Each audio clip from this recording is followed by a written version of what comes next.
colorism. I'm fed up. And it's time I get a little more expressive, so I apologize in advance if I come off aggressive.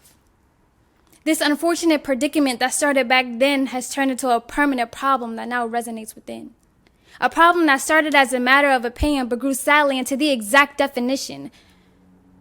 But it only makes it true because we follow suit. To my African American women, I'm talking to you. Is this how it's supposed to be?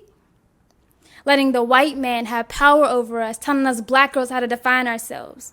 Letting the man's perspective become more and more effective. Letting society's deception hurt us internally.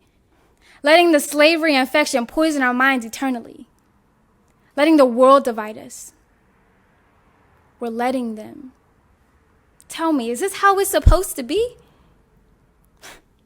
See, maybe we will be the cause of our own extinction. Between us and them, is there really a distinction? Pointing our fingers at our oppressors when they aren't the only ones doing the oppressing. We are complaining about them when we have some things within us that we need to be addressing. We are dividing a community that's already been divided, feeding into the stereotypes that have happily been provided. If you're a dark-skinned female, that must mean you're ghetto, loud, belligerent, not pretty or illiterate. If you're a lighter-skinned female, that must mean you're beautiful, highly favored, bougie, conceited, or more significant. But these stereotypes are only true if we let them be relevant. What do you see when you look at me? Better question, who should I be when you look at me? Is shade the only thing that you see, or the labels that are placed on me? If you're going to form an opinion on me, let it be deeper than my skin, like my mind, my heart, and my personality. We got to separate that slavery mentality from our own personal insecurities. I was bullied by my own ethnicity because I wasn't black enough, so y'all stopped claiming me, making me feel out of place in a culture that was so heavily a part of me, making me question if I wanted to be a part of a race that had intentions on hurting me. Once I got older, I realized women unintentionally became mediators for what white people taught us to be, now causing us to be pitted against each other, fighting their battles for them. We're building hate and defacing our own women based on labels that stem from people who don't want to see black women succeed. It shouldn't matter if you're as bright as light or as dark as night. This is a distraction, and we're falling for it. Wake up. Americans are just so smart. Land of the free? How could that be when I'm still oppressed by the white man and even people who look like me?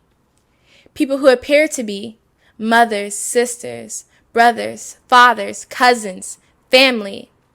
Yet this family is about as crumbly as the American justice system.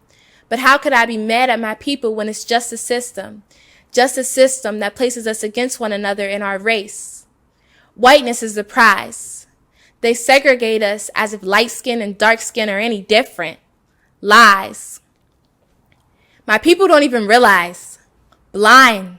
We are pawns in a much bigger game of chess. Divide and conquer so that they can decide what move to do next and get us out the way. For us, this is our lives. For them, this is child's play. So they'll tell us that whiteness is the goal, and those closest to it win the gold. But how can we be mad when this future was foretold? Once upon a time in Virginia, a man by the name of Willie Lynch suggested that we be divided by our differences and therefore controlled, including the different gradients in our skin and whether or not we have a whole lot of melanin. So quite literally, they placed those darker than a paper bag in the fields and those lighter in the house. And ever since then, we've been playing cat and mouse. Whiteness has and will always be the objective to occupy acceptance on this stolen land. Just think about every rapper and professional black man. They always have them a pretty little light skin or a yellow, red bone. Just like a trophy on his arm, he'll hold her tight because he knows that he can lose his acceptance to the white man's life overnight. So he keeps those babies ambiguous, and his continuance of type of woman becomes conspicuous. Lighter than a paper bag, just like Massa once said. Well, I do not seek your white approval. They tell me that my hair is wild and untamed. I tell them that it's a magnificent force of nature that will not adhere to Western beauty standards. My strands don't stand for recreation. They do not thrive for whiteness. They are a rebel with a cause, strong and bold enough to lead a revolution, powerful enough to stand on the front lines and endure the pain of trying to be straightened out by the white man. My strands, they represent disobedience. They understand that they are being judged each time they go out the door. They will not assimilate to be invited to your corporal meetings. My strands will not relax. Instead, they impose themselves on your boardroom floors, screaming loudly in their angry black woman voice. My melanin stands for the thousands of black women who stood down for no one, even as you lie them down and try to break down their pride. They still fought for equalities, rights, and freedoms. Their demands will not be denied. No choice but to be seen by those that despise them most. Our skin represents the beauty our people found in darkness. Our skin insists you listen.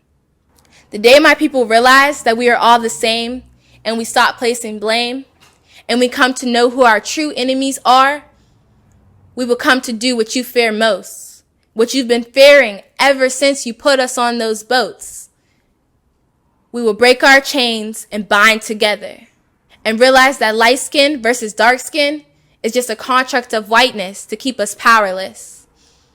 Because what's more chilling than a slave with a voice? Color by number. We all know how this works. Someone creates a picture, divides it up, and assigns numerical worth to each individual section, and your job is simple then. Just stay within the lines they created.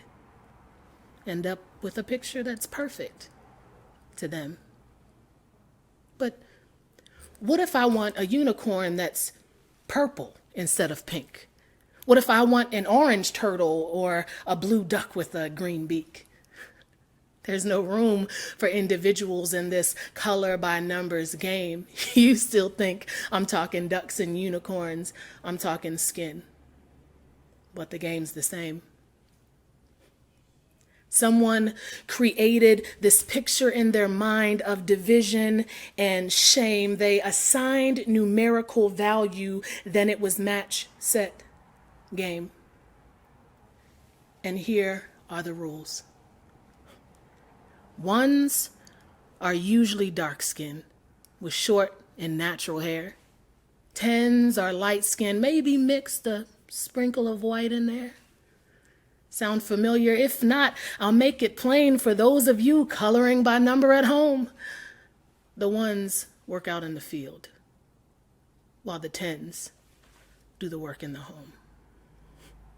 This colorist doctrine was taught and retaught until we are the ones perpetuating brown paper bags for admission and a numbered scale for dating.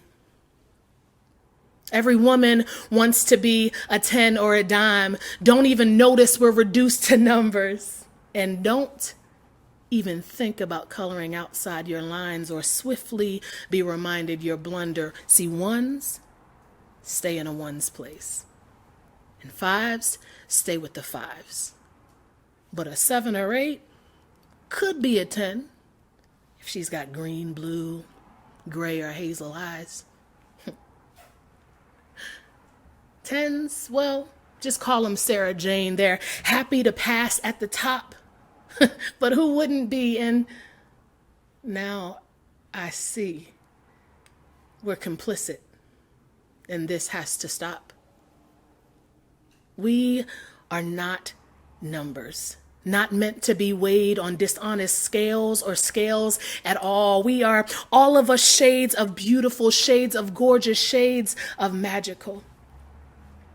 So let's erase the dividing lines.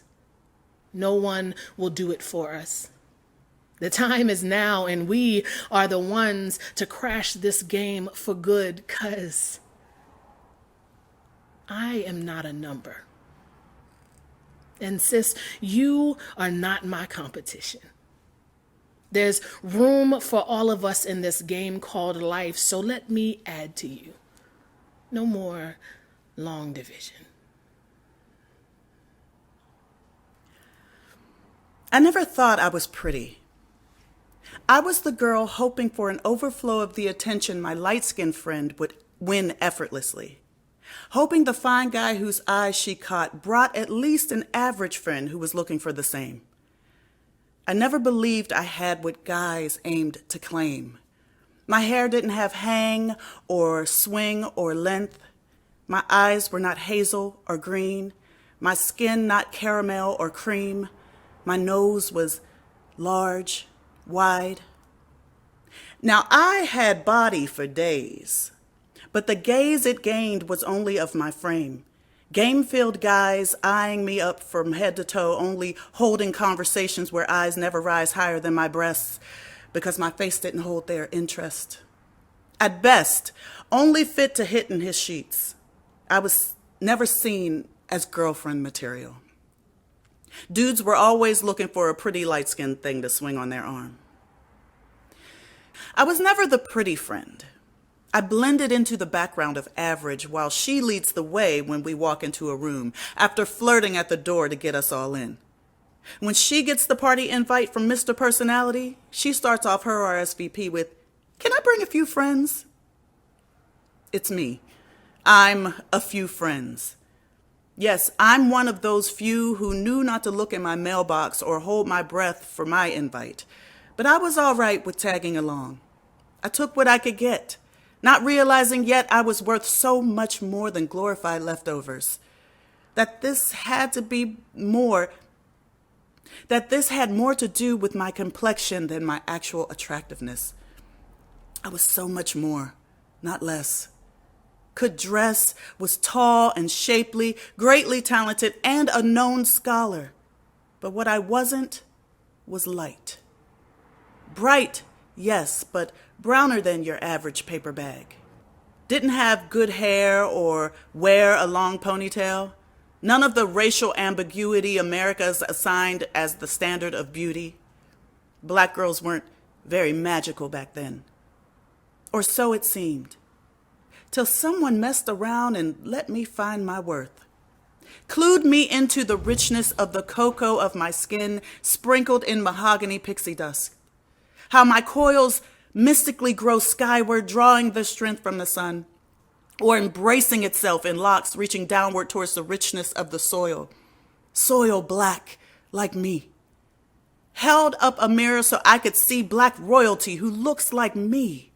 The mystique of Grace Jones' cheekbones, the diva of Diane Carroll, the classic beauty of Iman. That I am beautiful, that melanin is magical in all its complexions, and that the caramel girls who seem so perfect suffered insecurities of their own, and sometimes saw me as the pretty friend. Wow. Now I see it. And I've grown to own that I've always been pretty. Our blackness isn't only skin deep.